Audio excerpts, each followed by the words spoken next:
Hey Ron, thanks for joining me today. What up, Tom? It's How's it going? pretty good, man. It's cold down here. It's actually in the 30s right now. It is cold down there.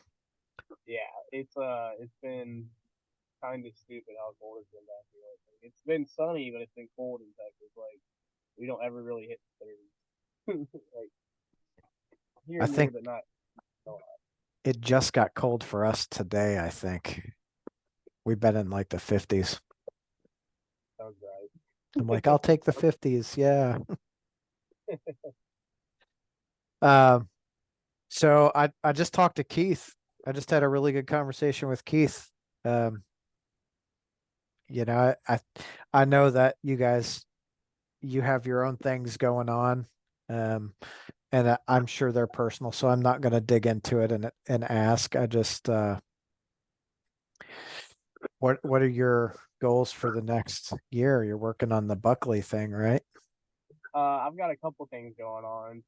I actually it is personal, but at the same time, like it's all right. Like I stepped back. Both my parents had bad health problems in their mid 30s. So I haven't really been able to focus on my home life because I've been so busy born the last 10 years. Yeah. So I needed to take a step back myself and focus on home life, focus on my own health. So that's really what it boiled down to is I had a lot of thinking I had to do this year, and I felt that it was best for me to step down. Like I told the guys in June that I was Yeah. leaving. Hey, I'm leaving. And I didn't want anybody to know about it until I actually left because anytime there's a lineup change or anything, anybody knows there's always there's something bad happening. You know what I mean? There wasn't. It was a mutual like agreement. You know what I mean? We're still good friends. I talk to the guys almost every other day. Like I just literally talked to Keith yesterday. I talked to Toby on Christmas. Like I talk to all the guys all the time. So we're still good friends and stuff, but yeah, I needed to take a step back and focus on my own life. But no, so I have Buckley going on. That's a project that I've been working on for a while. It's just solo. Right now it's just going to be an internet project with different people, but eventually it might turn into something else. I have two other projects that I'm working on right now. I'm helping. One of them's just me helping a friend out. It's called Ascension. Um, but he's having like Lee from Border of Osiris as producer for all that stuff. So there's gonna possibly be some guest appearances in that as well. There's some names I can't say that are also working with that project. So it'll be cool, man. It's a cool little different project. Yeah. Um, I do have something else that I'm working on that will be a live project. Um, I'm going to be doing vocals for it. I'm actually going to be switching from bass to doing vocals for it. Cool. But it's gonna be like a hardcore band. It's gonna be hardcore beatdowns, real in your face, just real aggressive, nasty. It's gonna be called Inducing Fear. Okay. So that's something I'm putting together right now. It's got members from all kinds of different stuff from down here. Right now we have me. I have the old drummer from Supremacies coming back, which was my drummer from the band that I played in beforehand. Uh, the vocalist. He's one of my good friends, but there's a vocalist for a band called Scavenger that is down here that everybody really loves. He's actually going to be coming to play guitar for me. So just a lot of heavy influences from down here in the Houston area that are going to be involved with this project. So and that project with Inducing Fear, it's going to be a very in your face, no holds bar type of event. You're gonna go to a Inducing Fear show and you're gonna leave completely different than when you came. Right It's on. gonna fuck your mind up. That's what it is. Well, I mean, I think that's why people go to live shows, right? They want to go and they want something to change something about them. Exactly. That we all got into music, man, for different reasons. Like, but for heavy music, man, at the end of the day, like, let's be honest, like we're happy people, but are we all happy people inside? Like, there's a reason why we listen to heavy music. You know what I mean? There's a aggression that we need to get out. Well, And with the music, even if it's anywhere from death metal to hardcore to even like hard techno, Yeah. just that expression, able to get that out is a big step for people, man. That's the whole reason I do this. I've had a very hard life, and if I didn't have aggressive music to take it out of, I'd probably be in a worse spot than I am now. To be truthful, you know. Well, they say that there was an article that came out with a study about people who listen to, heavier music, specifically like death metal, just heavy metal in general, right? They said those folks are generally happier than people who listen to any other style of music, which, the ability to get it out is, I think, what a lot of people are missing, which is part of the, mental health challenges that we face in the world today. Exactly, man. I think like there's a lot of people that are pissed. And you know what? You should be pissed. Like there's a we're taught brought up and we're so sugar coated in society in the world today that you have to be so loving, you have to be so kind, you have to do this, you have to do that. There's still hatred, there's still aggression. You know what I mean? It's gonna come. We're human, And at the end of the day, if we ignore it up to a point that you're not gonna be able to take it anymore, and that's we have music. Why not take it out with that? Like it's helped me a lot throughout my life. My brother's in prison. Both my parents are passed, and then I have another brother that's passed as well. And I was homeless growing up and different shit like that. And the main thing that's always helped me keep going through all that shit was aggressive music. Yeah. It's all in there for me, and that's the whole reason I tour, man, was for kids like me. Like when I was growing up, they didn't have a place to go. That one show they go to, maybe what changes for the rest of their life that helps them progress in life where they need to be. Well, good for you, dude. Like that's awesome. We need more people who are going to be out and want to help people, especially the younger generation, you Yeah, know, absolutely. or Like we're such a misguided generation. Not even generation, but like society. Like we have so much shit put in front of our faces to cover up other things, but underneath there's still the bone, there's still the meat. You know what I mean? Underneath the skin, and someday it's got to be taken care of. yeah. Well, and I think kids, I'm going to go back a little bit, right? Like my generation, I'm a little bit older. I'm pushing 50 at this point. My generation, we kind of grew up with both parents working. I think we were like the first generation where both parents actually went to work and were doing all that stuff. So we were kind of left to our own devices. And for me, heavy music was that's what I looked for.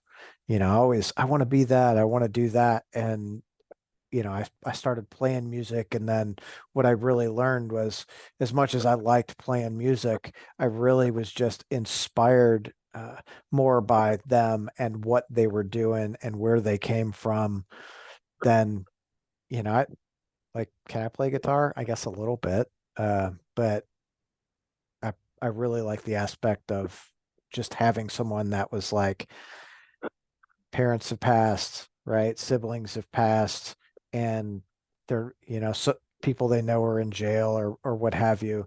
And they're not in that same, I'm not going to prison. I'm not in and out of jail. I'm not ODing, things like that. It's just too much.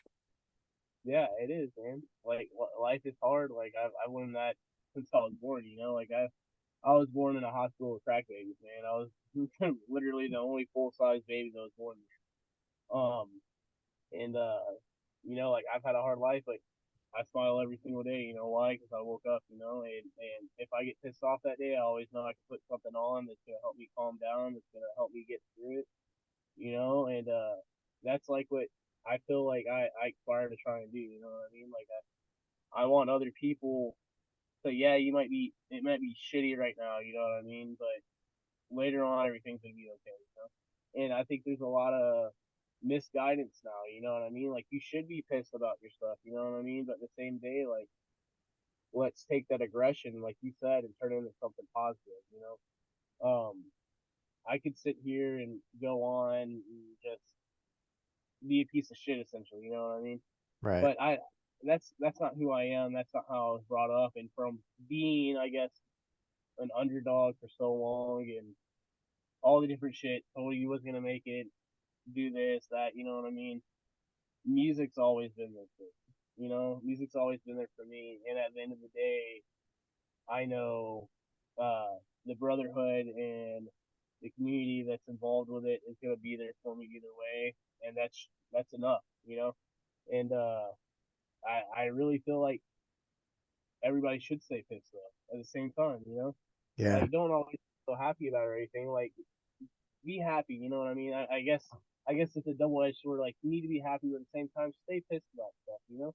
Because if you don't stay pissed at the same time, nothing's gonna change. That's the I truth. that's kind of what I've learned. You know what I mean? It's not always like war is never the solution, but anger and perseverance, and I feel like a little bit of like being pissed off goes a long way. You know, like it sends a message of where what's happening. Okay, I need this to be fixed, or I need this to be done in my life. You know, and I feel like yeah, we have one life, but everybody settles for it. Let's stop settling, man. We have fucking dreams. Let's reach those dreams. You know, Yeah. like Well, we're here, reach for. we're here for such a short amount of time, and there are things that um I think a lot of people again, going back to when I grew up, it was you were raised, you grew up, you went to college, you got married, you bought a house, you had kids. Well, that's not necessarily the life for everyone, right? And Yeah, it's okay to have a different life. I'm thankful for my wife because I go to a lot of concerts and she's like, go, and I get to meet people like you and Keith and the guys from Battlecross and yeah, so many others um, because of that community. That is where that's where I do not feel alone. right. And that's the whole point of it, man. Is it's all a brotherhood, you know, and that's what I'm saying. Like you being like how you're saying, like growing up and like not having someone there, and you needed that, and you looked at the music and it brought you together. You being pissed though is the reason you started listening to that music. You know what I mean? You're like, I like this, you know. So being pissed brought you to a community of brotherhood. You know, like Well, that's what I'm saying. At is like if I feel like it goes either way, man. Like we can be super happy about something or we can be super pissed about it, and there's gonna be a community for it either way. But how does that community function? You know, I feel like with the heavy metal community, it's a lot more tight knit than like I don't know, closer than a lot of other places because we're very blunt. That's the yeah, whole reason we listen to music. We're very blunt people. You know what I mean? We're gonna say we're our mind. Like when I went over in Germany, we're not gonna say who, but like there's bands that we record over there, and they're like, you guys open, you guys should be opening, not not them. And it's like, okay, and they're like talking to that band, and they're like looking at us, they're headliners, you openers, and it's like, no, that's not how this works, like at all. But they were like, we don't mean bad, we just like them more, and but it's just the community, you know what I mean? Like they're very blunt about what they want, and there's nothing wrong with that. But if you go in other communities, you don't really find that. They're very tiptoey, very wish washy, stuff like that, you know. So like, I'm very happy to be, I guess, in a pissed off community where everybody's very blunt and open about where everything. everyone's pretty honest. Yeah, Yeah. yeah. Uh, so I mean, you were with Convalescence since what, like 2016, 2015? Yeah, I joined them in 2016, and it was a blast, man. Like we did a lot of stuff. They're about to go to Japan in January with Obituary. Super sick. Um, yeah, man, I did a lot of shit with that band. I helped that band out a lot, and I'm glad to see that they're still going. Everything's still being pushed, and they're moving forward, man. And I wish nothing but the best for those guys. Yeah, I think there's a lot of good experiences there for you, right? In the time with the band, you guys did a lot of touring. You got to you went to Germany with them. You did, you know, I feel like I feel like the amount of touring that you guys did was, I'm gonna say obscene, but Oh yeah, I did over so between 2016 and now I did over 550 shows. right on. So lot of shows in between those years, you know, and a lot of them like probably about a third of those were out of country, or even more than a third of it. You know, like we did Canada, we went over to Germany, UK. Now the guys are getting to go. We were supposed to go to Japan a couple times, but some stuff happened both times. This time they're finally going, so Yeah. I'm happy Yeah. for me.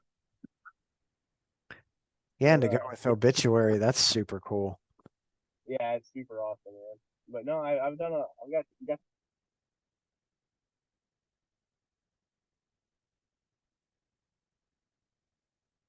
Yep, I lost you. Sorry, someone called me. Okay. I was like, you're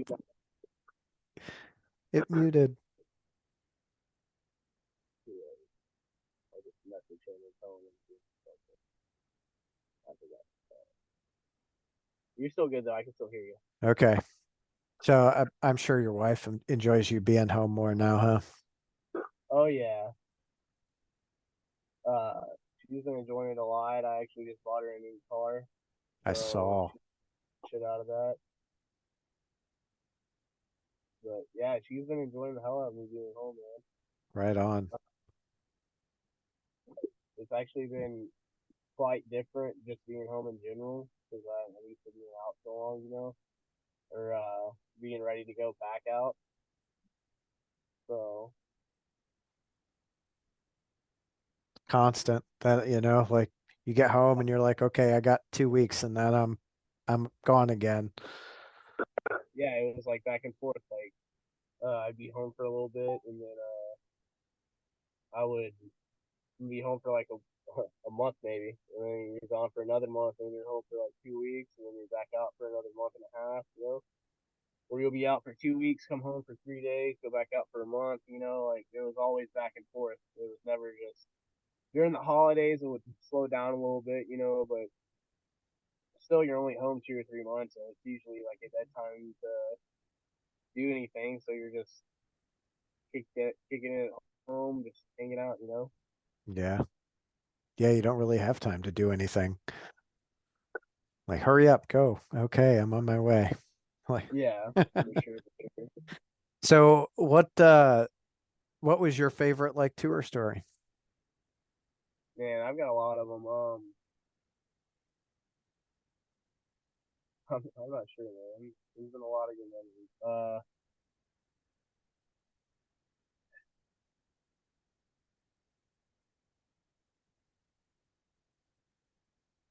There's a lot, man. I'm trying to think of. I'm trying to just pinpoint one. You know. Sure. Man. Be real going out with the Venom Inc. guys in Testament. Okay. So this is probably my favorite tour memory. Is we were out with. It wasn't with Venom Inc. I'm sorry. It was Testament Stuff Tour in Prague. We were in fucking Disney. We were at Disney in Orlando. House of Blues. It's the House of Blues right in front of Disney. Like it's on the lake and everything. Like you can take a little boat over to the Disneyland or whatever world or the fuck it is, Disney something. Yeah. You know. Well, we get there and we load in and we're the first of all the package. You know. Well, the show's running late that day because load in took a little longer than usual and set up and soundtrack. Usually happen, you know, especially like in the first like week or two of the tour.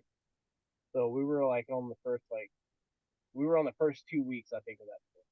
So it was like probably about 3 or 4 days into the trip, maybe five. And we get there and we load in. And we're sitting there waiting, you know. And it's like, fuck, man, are we gonna be able to like go on time? You know. And like, well, doors are pushed back. All right, so he'll be all right, man.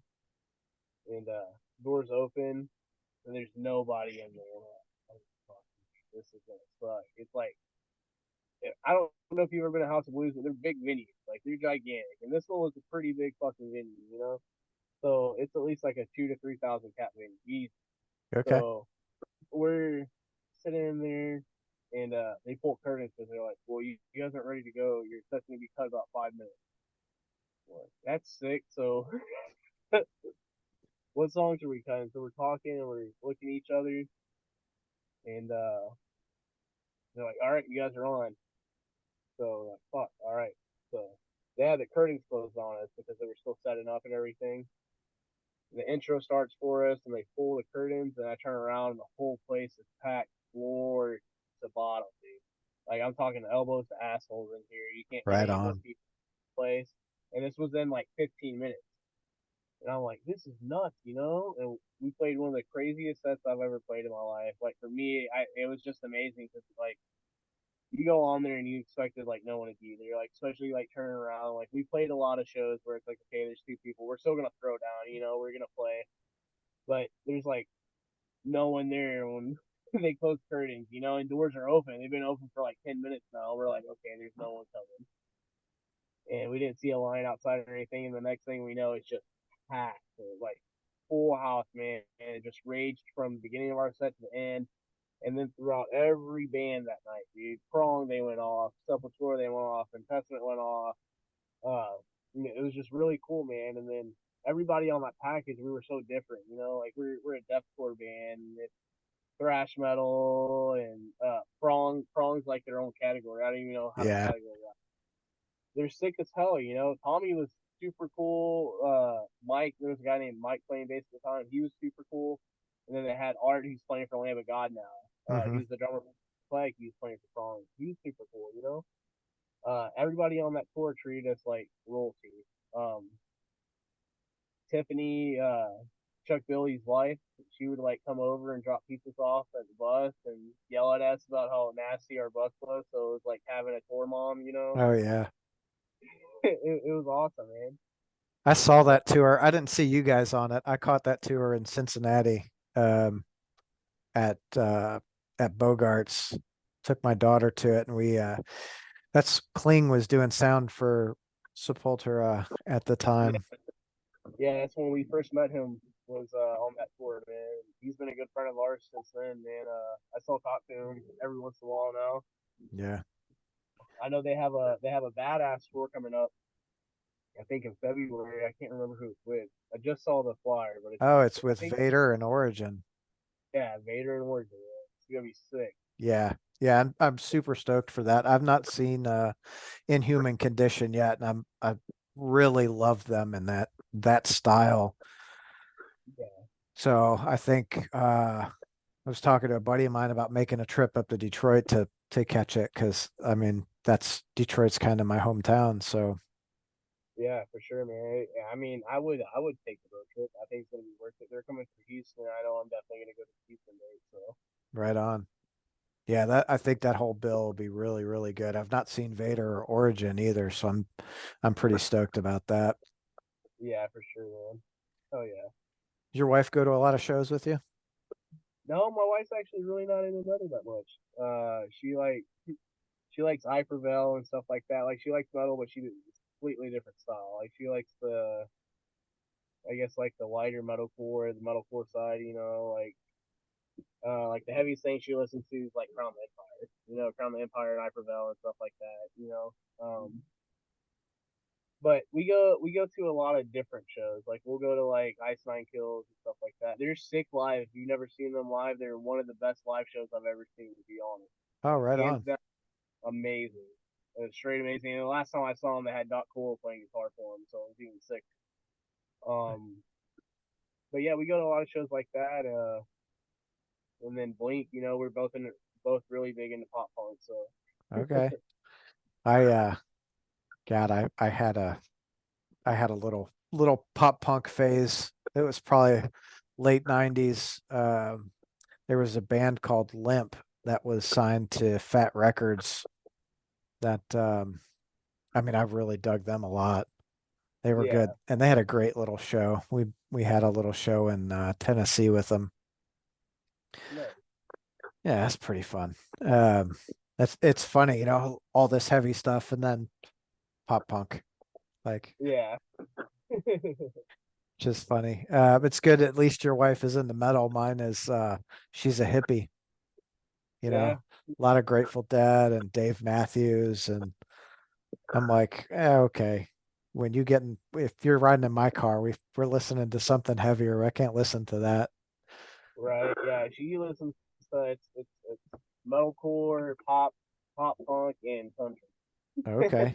Wow. A lot of free and metal. It's weird. It's weird mix, but it Yeah, works. it works.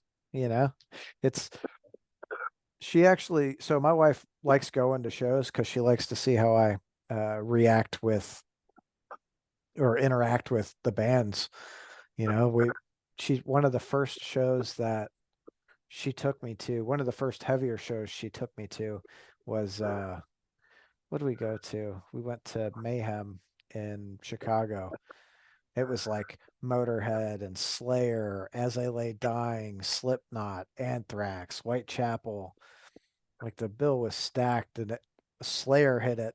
And I love Slayer. I'm such a huge Slayer fan. She Yeah. I sang word for word the whole set, and I'm screaming, and she's just like, "Oh my God, I've never seen you like that." Like that's just the love for the music, you know? 'Cause that Right. was, God, I'm still bummed that Slayer broke up, and it's been 4 years. Right. Well, maybe they'll eventually do something. I know Kerry King's doing something, so I'm sure it will be pretty much Slayer, but Kerry King. Yeah, I think you're right. It's what are they? I think they're going to debut at whatever the festival is in Daytona. Yeah, can't remember who it is, but I think so too. I think you're Yeah, it's ah right. Oh, what uh did I do? you turned off your camera. Oh no. Danny Weimer presents. That dude does what does he Bunch do? of stuff. Yeah, Sonic Temple, Louder Than Life, Urban and Beyond. Bill. Hmm. There's a lot of them. I have a couple Oh, buddies that have done festivals. We've done I think he does incarceration too, so we did incarceration a few times with him. yeah. What's the one that starts with an A out in California? Aftershock. Yep, he does that one too. Yeah, Welcome to Rockville. That's the Daytona one. Yeah. I'm like, oh yeah. I'm glad you called that out. So what got you started with playing bass? Just a friend telling me to start playing it. I've been in music my whole life, so I mean, I've done. I did choir when I was a kid, and then after that, I went straight into like band, like marching band and stuff like that. So I did that in middle school, and I got tired of it because my instructor was a prick. So kind of fell out of it for a little bit, and then one of my buddies just wanted me to play bass for his. We were gonna start a pop punk band, Okay. and it ended up not working. I literally bought a bass and sold it 2 weeks later for the PlayStation,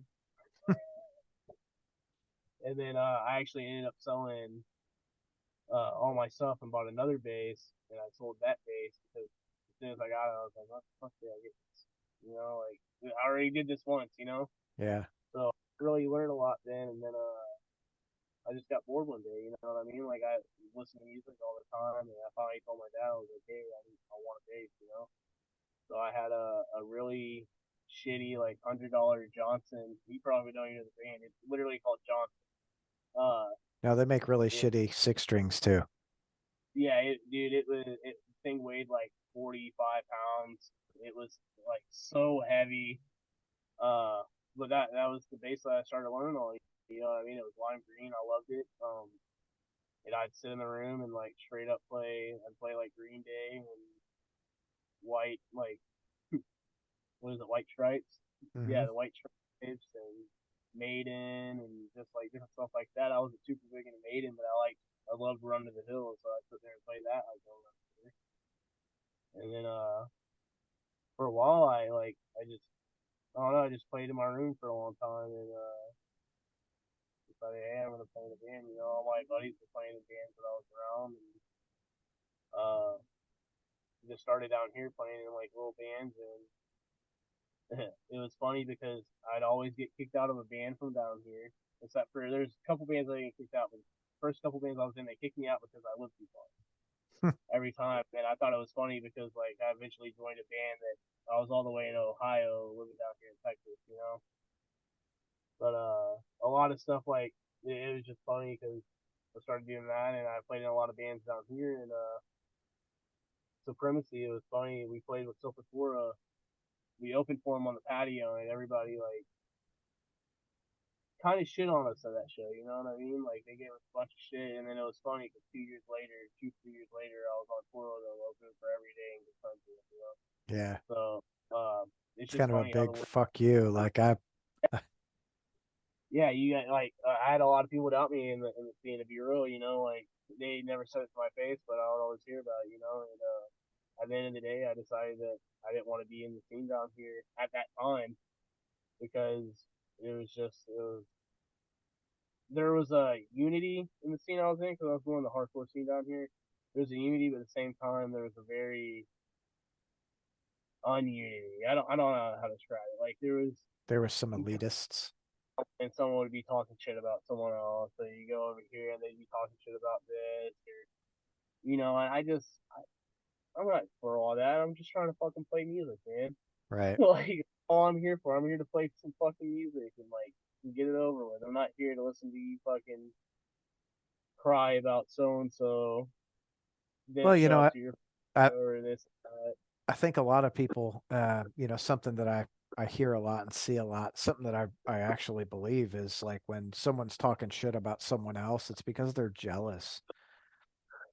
They're Yeah, jealous of what they're doing, whatever it might be. It could be, it's yeah, either that or they're just like they become like such a bridge for that person that as soon as they mention their name, it's like, oh, fuck this, you know, like, and I was like that for with a couple people, but like those motherfuckers deserved it, you know. yeah, But time the shit's like petty, like, oh man, like I didn't fucking so and so didn't show up to practice last week, so we're gonna have to fucking quit this whole fucking band. Everybody's fucking fired, you know, and it's like, well, if so and so's not working out, let's get rid of him and replace him, or find someone who tell him. will. And it would instead of being that, it would be a very behind your back, and then come to the person after with the problem, like, hey, you're out. And it's like you should go to that person and tell them, hey, this is a fucking problem. This is what's going on. This is, you know what I mean? And there's a lot of shit that wasn't going on like that, even with like promoters and stuff, dude. Like promoters would get pissed, which I understand now. Like being in corner band, like they'd book a show that was within a month of each other. You know what I mean? Not Yeah, even within a month, like 2 weeks in. It's like, hey, you don't need to do this. Instead, they'll go on there and fucking blacklist the band, talk shit about them, and then be like, "These motherfuckers are useless." And it's like, well, they booked the show, and you know they're a new band. They probably don't fucking know that. Let's give them some game and help run it up, you know, right. instead of fucking blacklisting the motherfuckers. Like they need to learn, you know. Yeah, Uh, so like at that time, like just kind of stepped away. But yeah, no, the I guess I got kind of off subject. But yeah, the whole reason I just started playing bass was just because I saw everybody else, I thought it was gonna be an easy instrument to play, you know, man, like that, and then everybody else played guitar, you know, so yeah. Well, I mean, it's like a drummer now, right? You've got one drummer and he's in 27 bands because you can't find another drummer anywhere. right, for That way, sure, man, that would be the thing. Pick up the drums just so you can be in every band ever. right. Um, what were some of your influences growing up? I mean, Paul Gray for sure.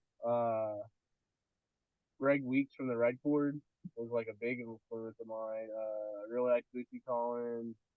Uh, just a lot of different bass players, man.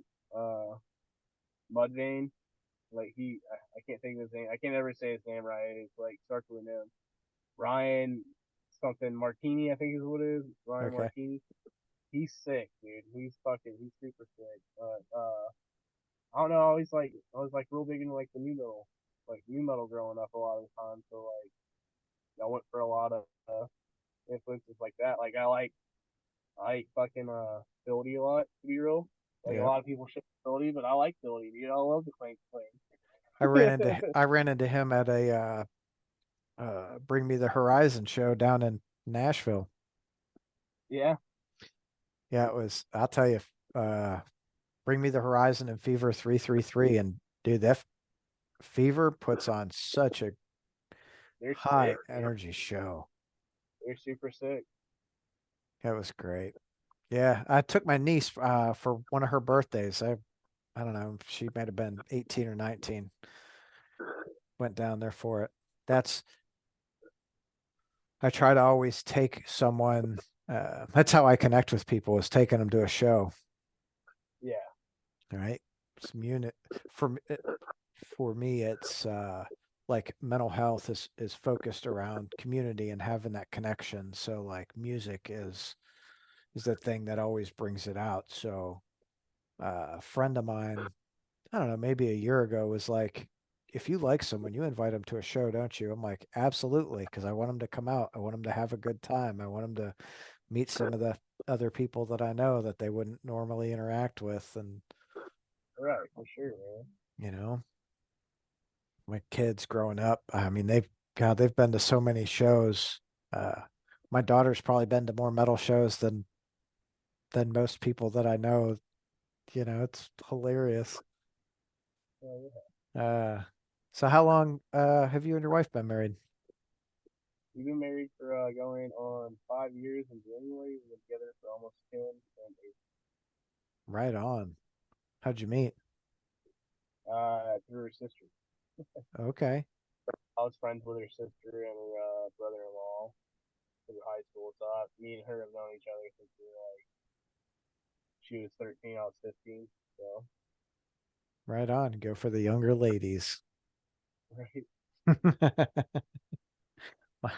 I think my wife's a little bit older. I say a little bit. She's a year older than me. You guys do. She's like, I'm robbing the cradle. I'm like, oh yeah, you are. Weirdos.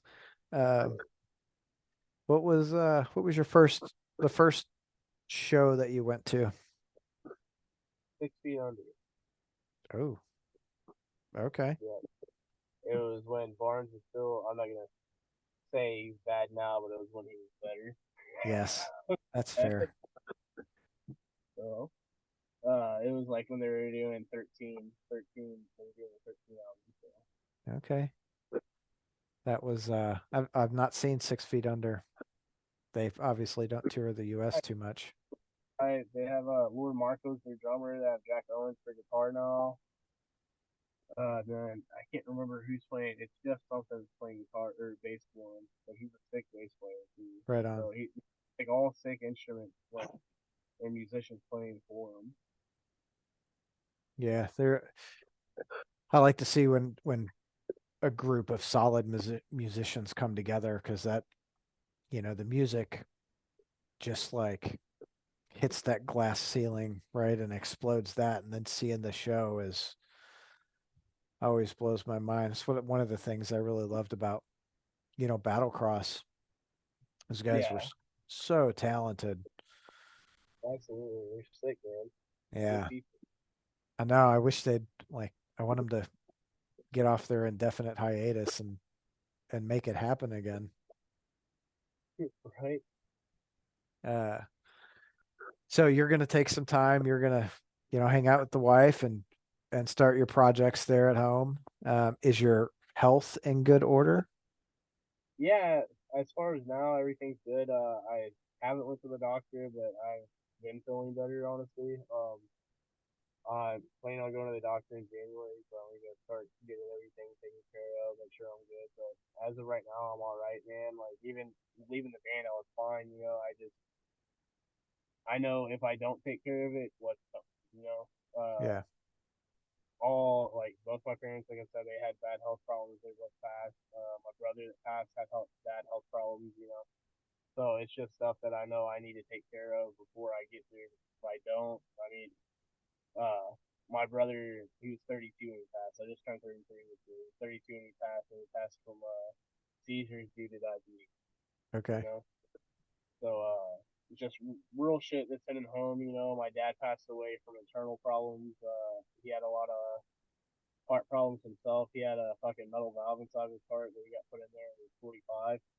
You know, my mom had multiple uh, what was it, stents put in her, and then from the stents she started having strokes because she was still getting blood clots and stuff like that. She was in diabetic comas, So like my family, diabetes is like a big thing in my family for my kids, and I don't have it yet, thank God. But if I don't take care of myself, I could have it soon. Yeah. Or I can still get it, but at the same time, if I'm on the road, I'm not really paying attention to it. And, that's a big thing for me. I don't want to wake up or not wake up one day while I was out. And I felt like if I didn't step back right now, I push that band over everything.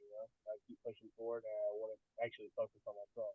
Yeah. So just taking, like you said, like some time off, make sure everything's good, and go from there. Well, good for you for putting your health over, over the other things, because we often step back and step away and don't look at our health and go, okay, I really need to do these things. Um, Yeah, it's all too much. My wife just last year probably was diagnosed with diabetes, and now she's like got everything in order, and she feels good. She treats me great. So I'm like, yeah, like I'll be the one that leaves this world before she does, I hope. yeah. I wouldn't make it much without her. Um, you got any concerts coming up? Nothing right now. Kind of hanging back at the moment. So Okay. um, just riding, and that's about it. Riding and trying to get everything done for it. Hopefully I'll have the Buckley album done by summer, or EP is what I'm hoping for, and then do some clear stuff. All that stuff's being written right now. Same thing with my buddy's project with Ascension that I'm helping him with. Um, yeah, everything's just all in the studio right now. Everything's just getting tracked and done. Right on. Well, I'm looking forward to hearing it. I know you've got things to do this evening. I greatly appreciate you taking the time to talk with me. It's called "And Now the Band" is the podcast name. The band. Yeah. Uh, so I'll let you get back to it, dude. If you ever, need anything, you want someone to chat with or whatever, you're having a hard day, give me a call. I got you. What do you, Tom? It was nice talking to you, and look forward to the podcast. Yeah, cool. Thanks, brother. Have a great day. You too, man. Thanks.